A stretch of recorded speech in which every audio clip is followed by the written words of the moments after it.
Hi students, hope you all will be safe and healthy.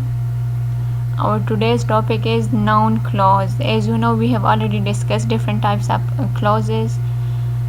Clause is a group of words which consisted of a subject and a verb, and it gives us a complete sense. Then we have discussed that there are two main types of clauses: independent clause, which does not depends on other words to complete its meaning, and which gives us a whole complete meaning, and that could be also called a complete sentence.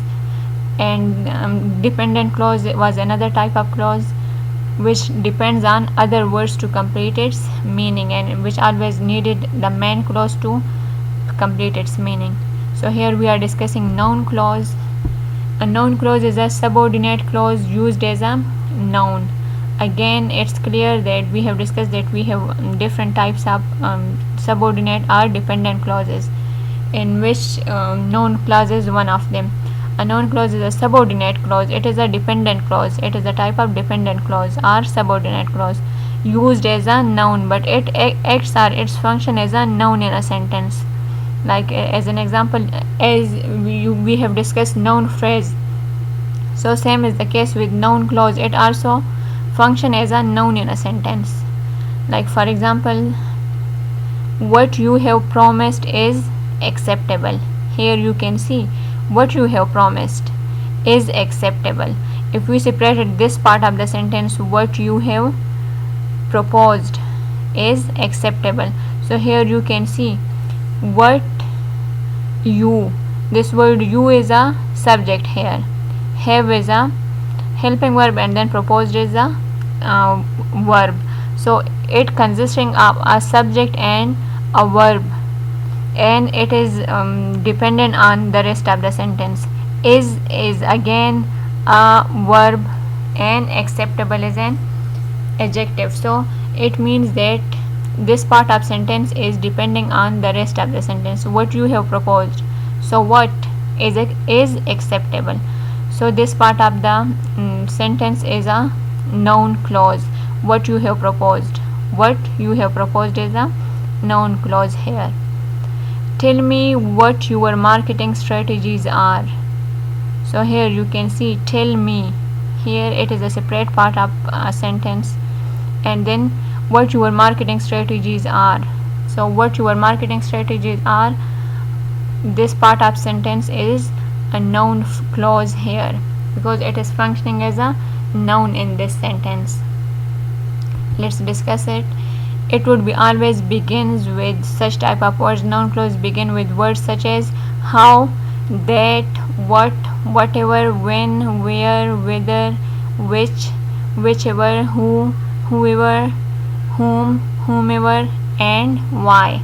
It means that all different types of question sentences, like as we use these words when or who or whom or which, what, so we uses them for question sentences as well. So different types of question sentences which would be consisting of noun clause would be always we can recognize them with these question words, WH words as well. Here you can see that a noun clause is used as a subject and a subject complement. How it can be used as a subject or a subject complement, you can see it in the examples. What you do in your free time is your business. So here you can see underlined part is the noun clause. What you do in your free time is your business. So here you can see this underlined part of the sentence is a noun clause. Why? Because it is functioning as a subject in this sentence. It is functioning as a noun in this sentence. As you can see that what you, so here you is the subject of this part of the sentence, do is a verb here, and then again in the rest of the sentence is the verb here. So here you can see if we just omitted this part of the sentence, what you do in your free time, and we just write it instead of it, of this part, instead of this part we just write it is your business. So here we can recognize it that this part of the sentence is functioning as a subject in this sentence. What you do in your free time is your business. So here this part can be replaced with a noun or a pronoun as well. So it means that it is functioning as a subject of this sentence. Then again in the next one you can see Tom is not what you would call friendly. Here again you can see Tom is the subject and is the verb in that part of the sentence. And then look at the underlined part. You is the subject here and call is the main verb here. So here again you can see that this both the parts are consisting of different subject and verb. Tom is not what you would call friendly. So here you can see that what you would call friendly is a noun phrase and it is functioning as a subject complement here. Why? Because it is telling us about something about the subject, which is Tom. So like we can say Tom is not friendly. Instead of this whole noun phrase, we can just simply say that Tom is not friendly. But we have used this noun clause here. So it is acting as a subject complement here, because it is subject complement. When any type of complement, any type of description is given about the subject, that is called subject complement.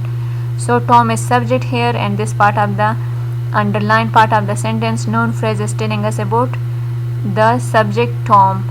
So this part is noun phrase here, which is acting as a subject complement. Okay, then remember that what is used only in a noun clause. Like only a noun clause started with the word what.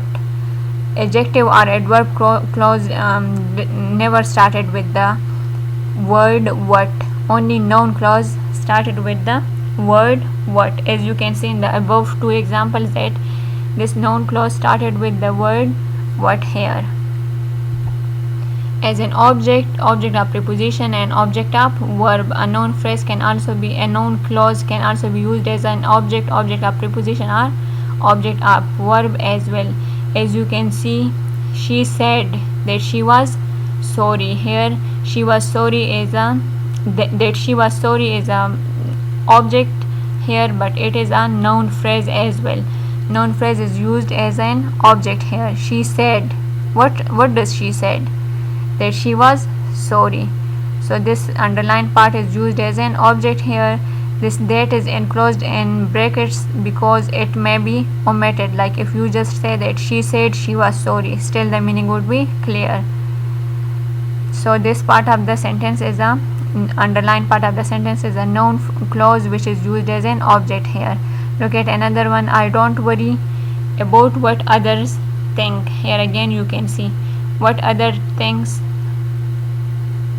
It is the object of preposition here. It is used as an object of preposition here, and it is a noun clause. I don't worry. So here you can see this part of sentence is also a separate clause, and the rest of the sentence about what others think, it is a dependent clause. It is a noun clause which is depending on the main clause to complete its meaning, but here it is functioning as an object of preposition in it. I really want to believe that tomorrow will be better. Here again you can see here it is used as an object of verb. I really want to believe that tomorrow will be better. So you can see that I really want to believe, here it is a main clause, that tomorrow will be better is a dependent clause, and it is a noun clause because it is functioning as an object here, object of verb. Why? Because it is modifying the verb believe here. To believe is an infinitive, believe is a verb, to plus first form of verb is called infinitive. So believe is a verb which is modified by that tomorrow will be better. And look at the previous example, as it is started from the word about, which is a preposition, that's why we called it an object of preposition. Hope this lecture would be clear to you and you would recognize noun clause in a sentence very easily. Your homework for today is that you have to write 5 sentences which would be consisting of noun clauses in them. See you in my next class. Have a nice day. Bye bye.